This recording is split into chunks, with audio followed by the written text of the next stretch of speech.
Llevan 7 meses en Irak, removiendo tierras y realizando duros trabajos de campo para ampliar la base Gran Capital en Besmaya. Estos 72 ingenieros del ejército con sede en Salamanca regresan esta semana a casa con el objetivo cumplido. Han estado más de medio año ayudando al ejército local a mejorar su logística para combatir al Daesh. Buenas tardes. Con el día a día de nuestros soldados en Irak arrancamos hoy nuestro informativo diario en Castilla y León Televisión, este lunes 8 de mayo, en el que los consejeros empiezan a explicar en las Cortes sus presupuestos.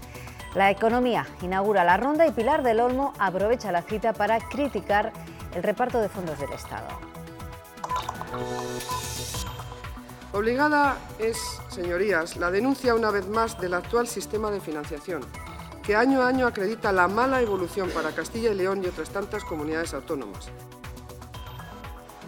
Y en Salamanca, la capital del Ibérico en España, la ministra de Agricultura y Ganadería ha asegurado que con la norma de este sector se ha ordenado y se va a hacer más rentable. La realidad es que hoy sacrificamos más ibérico, que nuestro ibérico tiene mayores garantías y que esto también se traduce en mayor valor añadido porque hemos visto cómo se han recuperado también los precios para los ganaderos. Pero si hoy hay un nombre propio, es el de Macron, el hombre al que ayer el 66% de los franceses dieron su total apoyo para presidir la República frente a la ultraderecha de Le Pen. Hoy bajo el Arco del Triunfo le veíamos en su primer acto oficial junto a su predecesor. Gana Macron y Europa respira tranquila.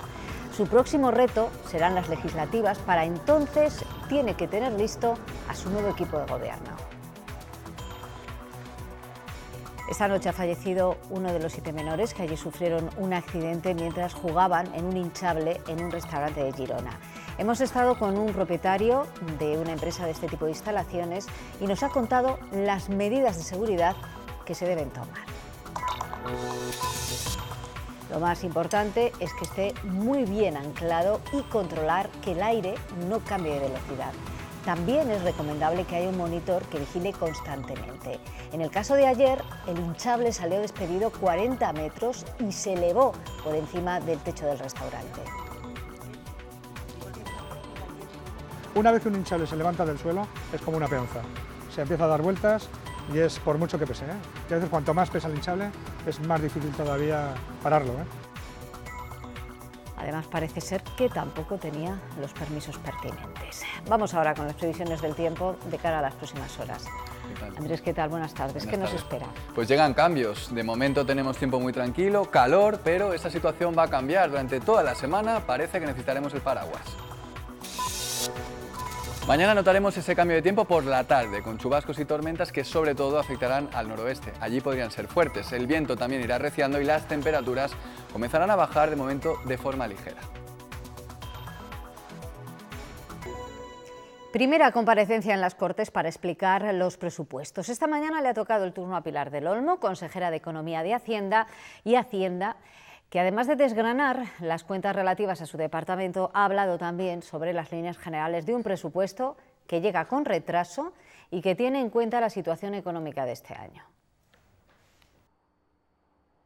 La Agencia de Desarrollo Económico se lleva 318 millones de euros de los casi 459 presupuestados para Economía y Hacienda. La Consejería en este apartado ha dividido en 4 las actuaciones. La Estrategia de Emprendimiento e Innovación de Autónomos, el cuarto Plan de Internacionalización Empresarial de Castilla y León, la lanzadera financiera y la política de suelo industrial y tecnológico. 20 millones para la creación de empresas, más de 6 para las que deciden salir al extranjero, 5 para apoyar proyectos de I+D o 16 millones de euros para los parques de proveedores del sector de la automoción. Sin olvidar otros apartados como los planes de dinamización de los municipios mineros y de Soria. De las cuencas mineras, situadas en el norte de las provincias de León y Palencia y aquejadas de un progresivo declive como consecuencia de la crisis y reestructuración de la minería del carbón, y por otra parte la provincia de Soria, que presenta una muy baja densidad de población. El crecimiento de la economía y también del empleo han propiciado, según Del Olmo, el aumento de los presupuestos generales de la comunidad, más de 10.000 millones de euros. Poca transparencia y falta de datos con respecto a la ejecución de las cuentas de 2016. La oposición ha sacado a colación, además, un tema que dicen afectará a Castilla y León, el cupo vasco.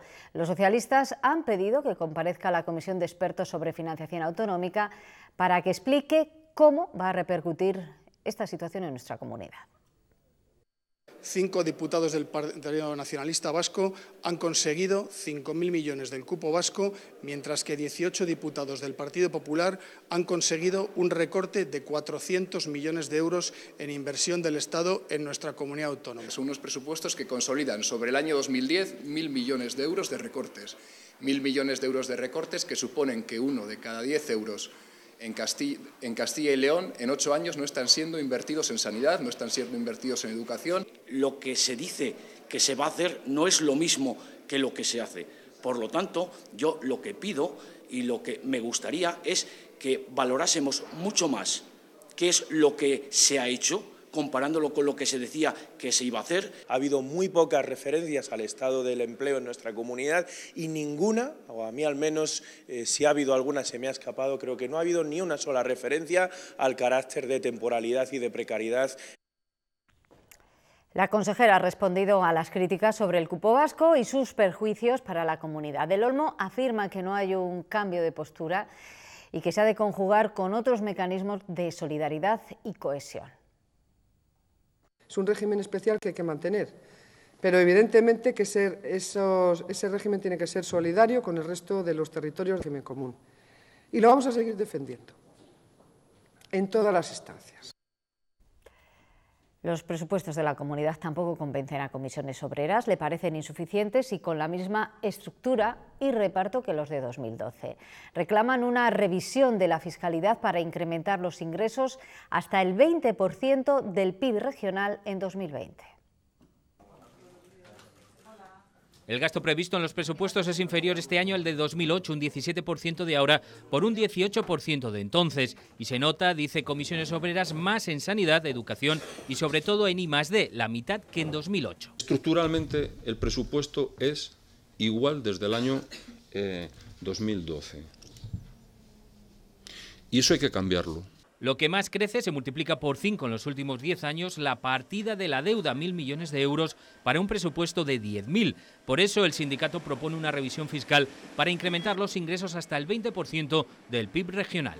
En cada tramo del IRPF, todo lo que tiene que ver también con bonificaciones y exenciones fiscales. No estamos diciendo que hay que quitar todas. Hay que decir que muchas de ellas hay que llevarlas a una realidad de progresividad. Al aumento de ingresos también ayudaría un incremento de los salarios. La ministra de Agricultura y Ganadería ha defendido los beneficios que para el sector ha tenido la norma del Ibérico. Lo ha dicho en la capital del Ibérico, en Salamanca, donde el año pasado se sacrificaron 3 millones de animales.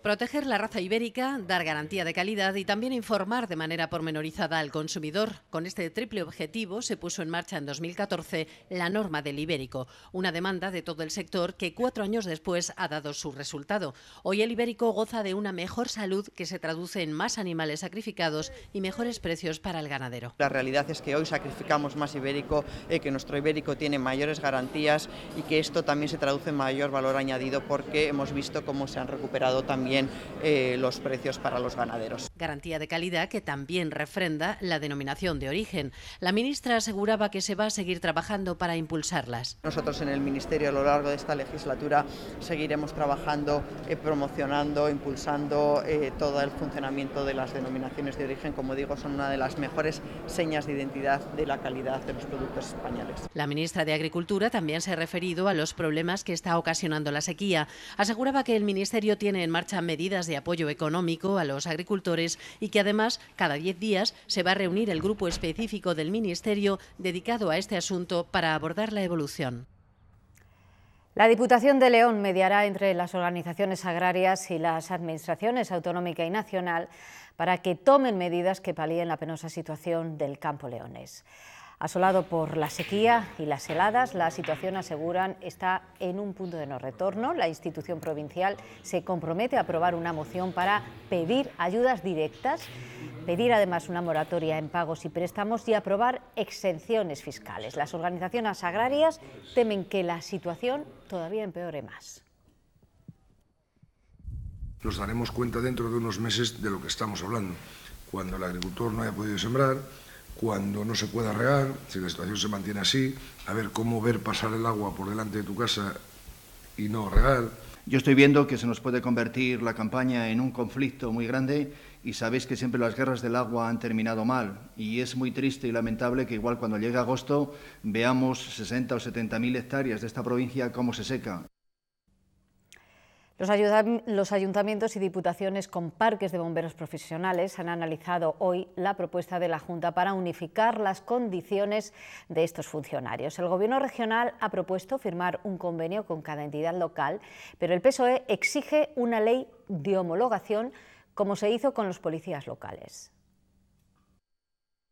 Un convenio interadministrativo no da garantías ni a los profesionales ni da garantías de homologación del servicio en la comunidad autónoma.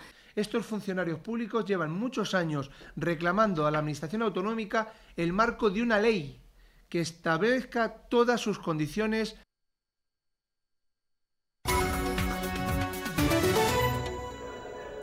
Son el pasado y el futuro inmediato de Francia.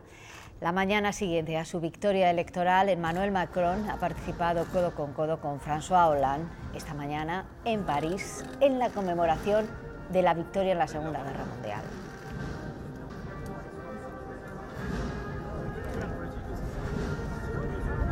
Dentro de 14 días se producirá el relevo entre ambos tras unas elecciones en las que Francia y Europa han respirado aliviadas. Emmanuel Macron ha alejado al fantasma de la extrema derecha al vencer a Marine Le Pen por más de 32 puntos de ventaja.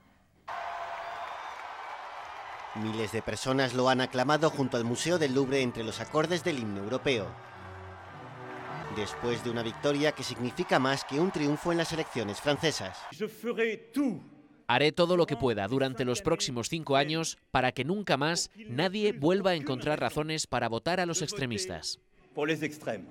2 de cada 3 franceses han respaldado a este europeísta y reformista convencido que quiere cerrar la brecha entre izquierda y derecha y regenerar la democracia de su país. Macron ha vencido con el 66% de los votos frente al 34% que ha obtenido Marine Le Pen, quien rápidamente reconocía su derrota, pero recalcando que ha sido el mejor resultado histórico del Frente Nacional, un partido que ahora quiere refundar. En un resultado histórico, los franceses han elegido al Frente Nacional como líder de la oposición.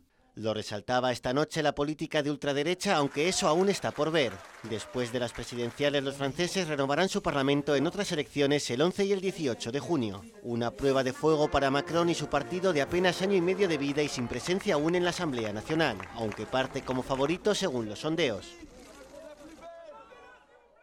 Con este tuit, Mariano Rajoy felicitaba a Emmanuel Macron poco después de confirmarse su victoria.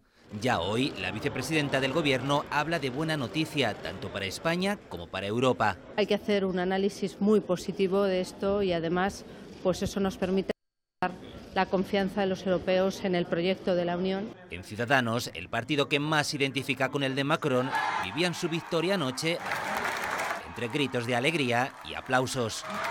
Y alegría, pero sobre todo alivio, el que siente la Unión Europea. La derrota de Marine Le Pen evita que el proyecto comunitario, ya herido con el Brexit, sufra un varapalo que muchos consideran habría sido decisivo. A través de Internet, el presidente del Consejo Europeo se ha mostrado satisfecho porque los franceses han optado por la libertad, la igualdad y la fraternidad. Una satisfacción que Angela Merkel comparte. También Donald Trump ha elegido Twitter para felicitar al ganador francés, con el que ha escrito «Espera deseoso poder trabajar». Algo parecido, trabajar conjuntamente, es lo que Vladimir Putin ya ha expresado al próximo presidente de Francia. El dirigente ruso se ha dirigido a Macron a través de un telegrama. A sus 39 años se convierte en el presidente más joven de la Quinta República Francesa. Emmanuel Macron trae vientos nuevos a la política al vencer sin el apoyo de los partidos tradicionales, pero no es nuevo en estas lides. De hecho, ya fue ministro de Economía con Hollande. Antes tuvo una carrera brillante en la administración y en la banca. El domingo 14 de mayo, a sus 39 años, tomará posesión como el jefe de Estado más joven de Francia desde la Segunda Guerra Mundial, y también el primero en la Quinta República sin el apoyo de uno de los dos grandes partidos. Licenciado en Filosofía, formado en la escuela de la élite de los funcionarios galos y con experiencia en la banca de inversión, Emmanuel Macron no es un recién llegado a la política, aunque apenas lleva un lustro en ella. François Hollande lo fichó como asesor en 2012 y en 2014 lo nombró ministro de Economía, Industria y Nuevas Tecnologías. Desde ese cargo impulsó en 2015 la conocida como Ley Macron, con privatizaciones del sector público, liberalización del transporte, desregularización de profesiones y la ampliación de 5 a 12 los domingos con apertura comercial. Fue tan polémica que el gobierno tuvo que aprobarla por decreto, ante la oposición de parte de sus propios diputados socialistas. Aún siendo ministro, Macron fundó en abril del año pasado en March su propio movimiento para alcanzar la presidencia, a lo que se dedicó de lleno tras su dimisión del Ejecutivo en agosto y que ahora le lleva al Elíseo. Allí vivirá con su mujer Brigitte, 24 años mayor que él, y que fue su profesora de teatro durante la adolescencia. Hace unos minutos el vicesecretario de Comunicación del PP, Pablo Casado, aseguraba en rueda de prensa que la victoria de Macron es una buena noticia para Europa. Además, ha asegurado que la moción de censura que prepara Podemos contra el gobierno de Rajoy señala también a las primarias del PSOE, porque se ha convocado una manifestación justo el día y unos términos que el PP dice no acepta. En esa convocatoria del acto para calentar la moción de censura hace referencia exactamente a acabar con un Estado delincuente, y eso sí que no vamos a tolerarlo. El Estado español, el Reino de España, es mucho más que la ínfima historia penosa de un partido que acaba de llegar a España. Solo Podemos defiende a delincuentes. El 15 de mayo, los ya candidatos a la Secretaría General del PSOE se verán las caras en un debate público para confrontar sus proyectos. La fecha se la ha comunicado la gestora del partido a los 3 equipos de campaña esta mañana tras proclamarles candidatos, y esta tarde de nuevo se volverán a sentar para cerrar los detalles. De momento se sabe que será el próximo lunes en la sede de Ferraz.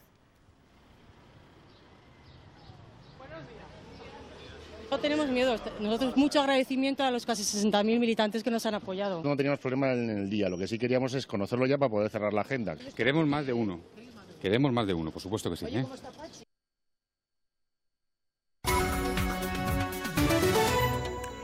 Nuevo golpe al yihadismo en nuestro país, esta vez en colaboración con la policía marroquí y la española. 3 personas han sido detenidas por presuntamente pertenecer a una célula de Daesh.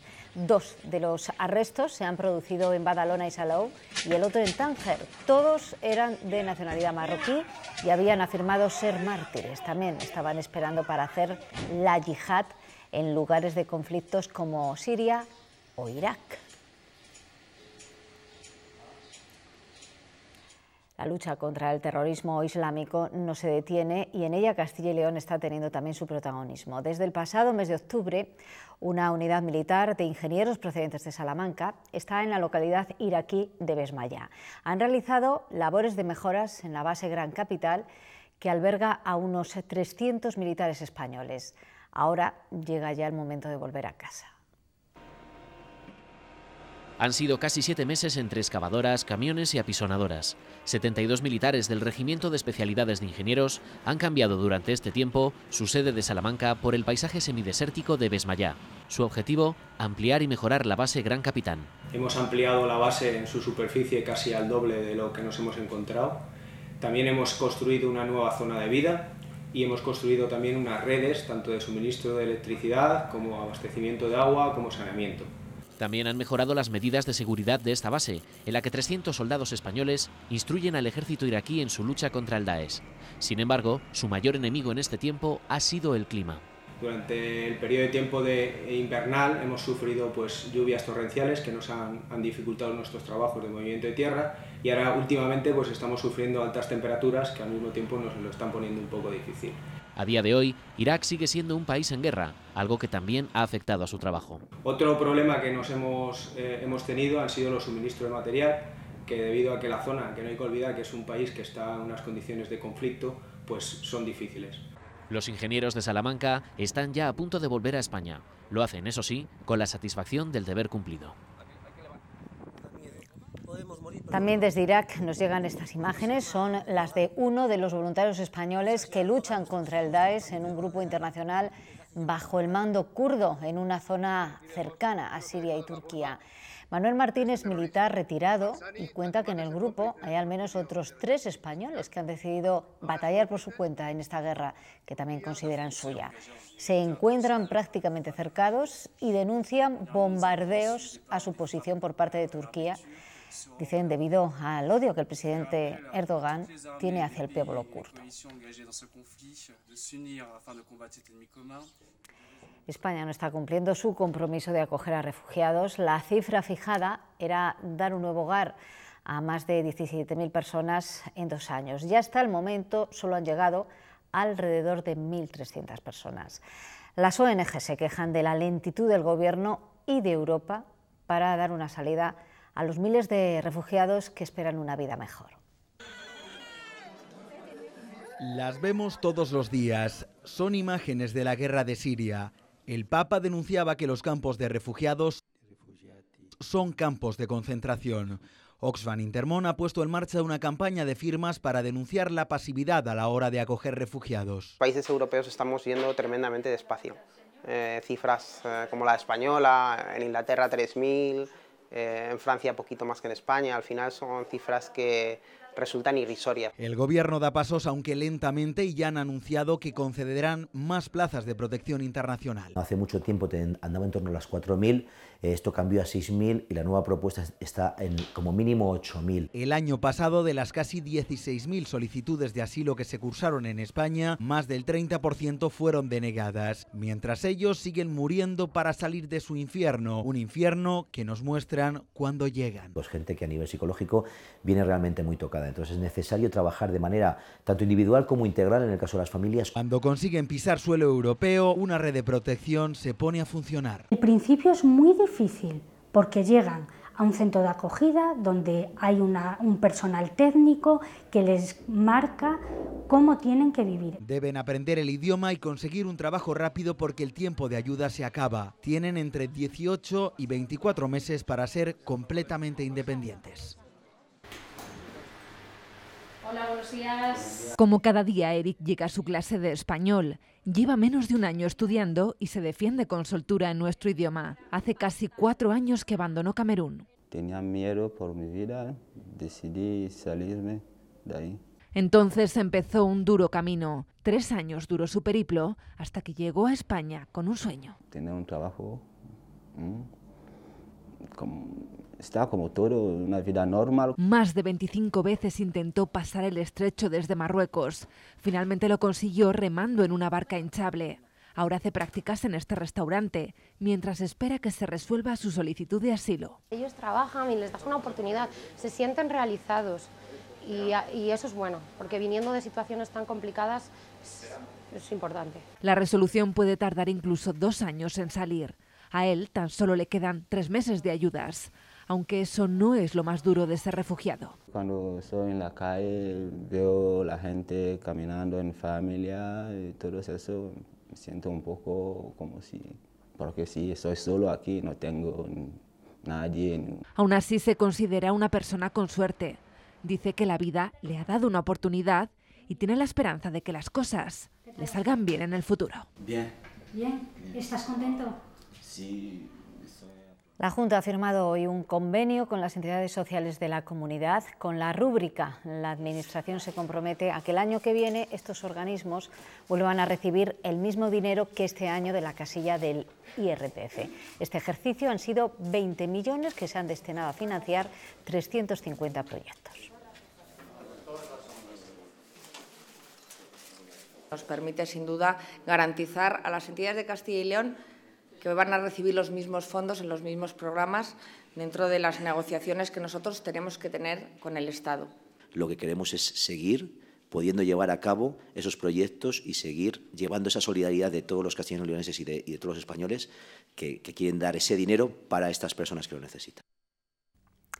Bankia pretende alcanzar el millón de clientes atendidos por gestores a distancia en 2019 con su nueva estrategia multicanal Conecta con tu experto, un servicio que pondrá a disposición de determinados usuarios un asesor personal para realizar todo tipo de operaciones. La entidad espera pasar de 11.000 a 20.000 millones gestionados por esta vía. Aceptar un servicio remoto. Pues Conecta con tu nuestro mantra, lo más importante de este servicio es que la tecnología tiene que estar combinada con las personas. De nada nos sirve la tecnología sola.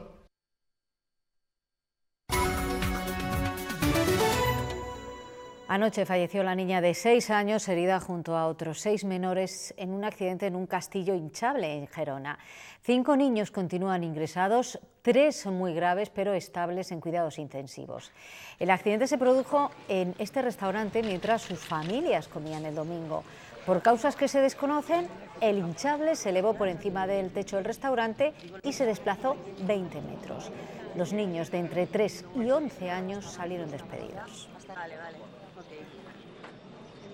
Se ha desplazado sobre 40 metros desde el lugar donde estaba ubicado y anclado hasta encima del tejado del restaurante de propiedad del castillo, que era el propietario del castillo en flamas.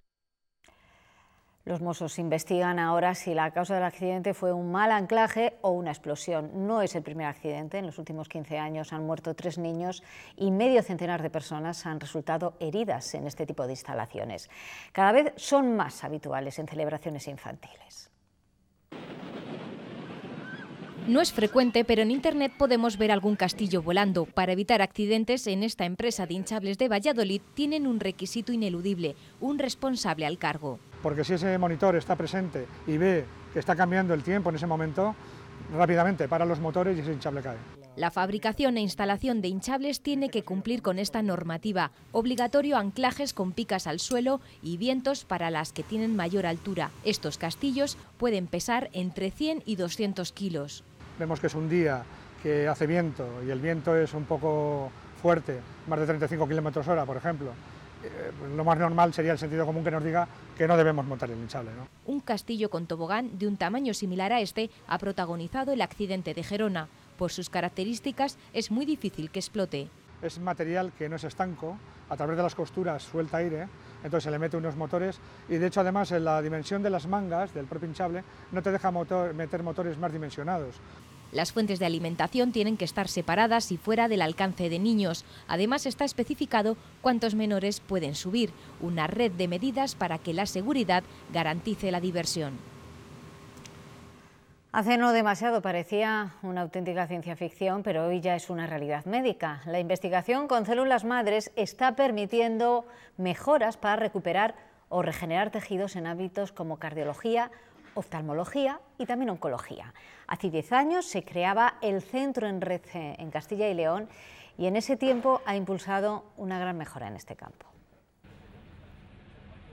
Las células madre se han convertido en una de las grandes esperanzas de la medicina para recuperar la funcionalidad de tejidos dañados por distintas enfermedades. En Castilla y León hay 2 núcleos, en Salamanca y Valladolid, que desde hace 10 años caminan de la mano gracias a la puesta en marcha del Centro en Red, que ha permitido un salto cualitativo en este campo. Sin la existencia y el apoyo del Centro en Red por parte de la Consejería de Sanidad no hubiéramos podido tener las personas súper especializadas que trabajan en la unidad de producción celular.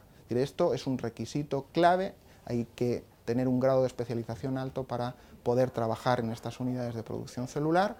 En Salamanca las investigaciones ya están permitiendo desarrollar sustitutos biológicos para reparar o mejorar la función de tejidos óseos e intestinales, pero destaca especialmente el trabajo de hematología. Se desarrolla un ensayo clínico europeo para aplicar células madre a los pacientes trasplantados de médula que sufren rechazo. Y hemos visto que células mesenquimales, que es la célula fundamental que nosotros empleamos, es útil para tratar esta complicación. Entonces, una buena parte de nuestros esfuerzos se han centrado en hacer ensayos clínicos en enfermedad injerto contra huésped.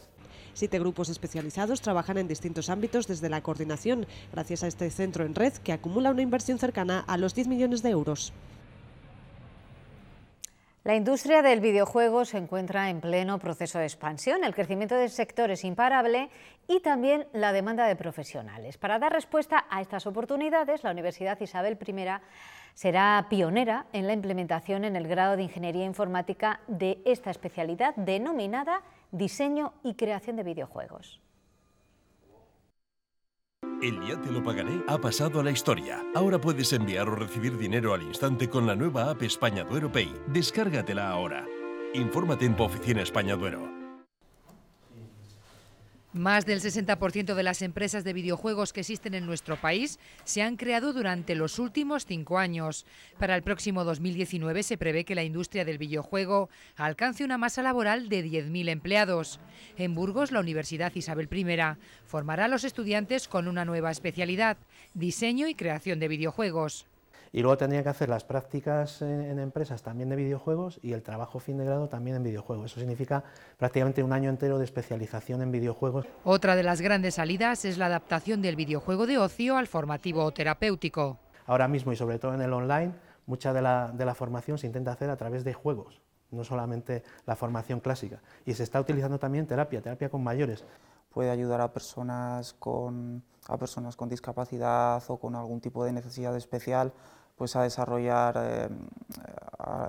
habilidades o a recuperarlas, puede ser productivo en ese sentido. Para obtener la especialidad será necesario cursar 6 asignaturas de las 8 optativas que componen la mención dentro del grado en Ingeniería Informática.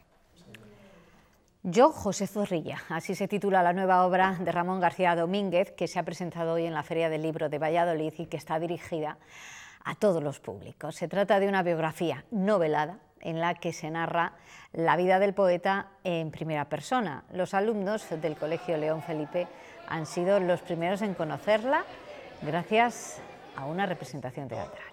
Y soy el autor de este libro que se titula Yo, José Zorrilla. ¡Ay, madre! ¡Ay, madre! ¡Todos!